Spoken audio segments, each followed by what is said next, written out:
All right, let's get into it. Tottenham versus Aston Villa. We're not here for gut feelings, we're here for the data. This is the Spectra AI breakdown, and we're going to see what the numbers say about this massive Premier League clash. So, yeah, the stage is set at the Tottenham Hotspur Stadium. It's a huge game, high stakes for sure. But like I said, we're pushing all the punditry and passion aside. We're here for one thing. What does the data tell us? Let's dig in. Okay, first things first. Before we unleash the AI and get into the heavy-duty models, you've got to look at the external factors, right? The tail of the tape, so to speak. These are the things that can throw a wrench in any prediction. And the weather, well, it could definitely be a player in this one.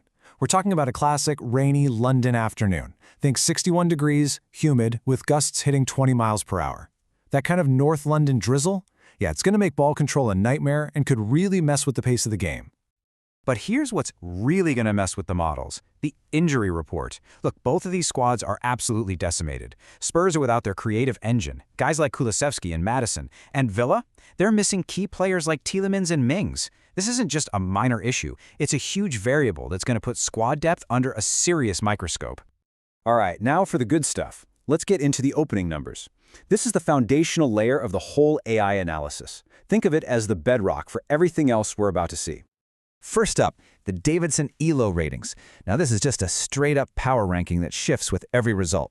And interestingly, it actually gives the edge to the visitors. Aston Villa clocks in a little higher, mostly based on their recent run of form.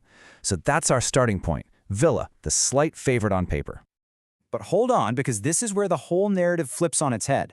When we look at Spectra's goal projection models, these are Poisson regressions for those interested, it completely favors Tottenham. We're talking a projected 2.62 goals for Spurs at home versus just 1.11 for Villa. That is a massive swing in the other direction. Okay, so we've got a conflicting story. This is where we bring in the big guns. Let's get into the machine learning edge. This is where the AI really starts to chew on the data and find the nuance. First model up, Random Forest. This one looks at hundreds of different scenarios to find a stable prediction, and it comes out swinging for Tottenham, giving them a pretty solid 46% chance of winning the match. But then XGBoost steps in and says, not so fast. This model is a powerhouse known for its accuracy, and it completely disagrees. It's flagging the draw as the single most likely outcome, at a huge 45%. It's probably looking at Villa's recent defensive strength and saying, this one's going to be a grind. And LightGBM, which is basically a faster version of XGBoost, is right there with it. It also gives a slight edge to the draw. So now we've got two of our sharpest models pointing to a stalemate. They're seeing a much tighter, cagier game than that first goal model ever suggested. And just to make things interesting, the neural network swings the pendulum right back towards Spurs. It lands pretty close to the Random Forest model, probably picking up on Tottenham's raw attacking power at home, even with those key players out. So what do we have? A total split decision. Two models say Spurs win, two say it's a draw. Classic. So what happens when you've got a split jury like this? Well, you turn to the meta model. It's the final boss, the model that takes all the other predictions and spits out a final verdict. And look at this. It barely favors a home win for Spurs at 42.7%, but the draw is right on its heels at 40.7%. You can't get much tighter than that, folks. With the margin that thin, you can't just leave it there. You have to stress test the prediction. So that's what we do. We run the whole thing through thousands and thousands of simulations to see what happens most often. And when I say thousands, I mean it.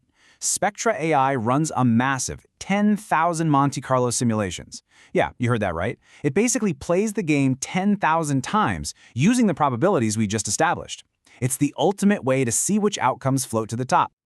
And the results from the simulation? Well, they really clear things up. They reinforce that slight edge for a home win. And look at this. The single most frequent scoreline to pop up is 2-1 to Spurs. In fact, if you look at the top 4 most common results, they're all Tottenham victories. That's a pretty strong trend. So, let's wrap this all up. We've seen the models, we've seen the simulations. Now it's time for the final verdict and a quick look at how Spectra's call lines up with the rest of the market. You know, what's interesting is that we're seeing a pretty strong consensus across the board. Most of the other big data models out there are landing in a similar spot, a narrow Tottenham victory. It seems the analytics community is largely in agreement, which puts Spectra right in line with the market. So after crunching all the numbers, weighing the different model outputs, and running 10,000 simulations, the official SPECTRA AI call is in. Tottenham Hotspur to win 2-1. But here's the thing, right? The AI gives us the most probable outcome. It's the smart bet based on the data. But it can't predict a moment of magic, a red card, or a lucky bounce. That's the chaos factor of football. So, is the AI right? We'll have to wait and see.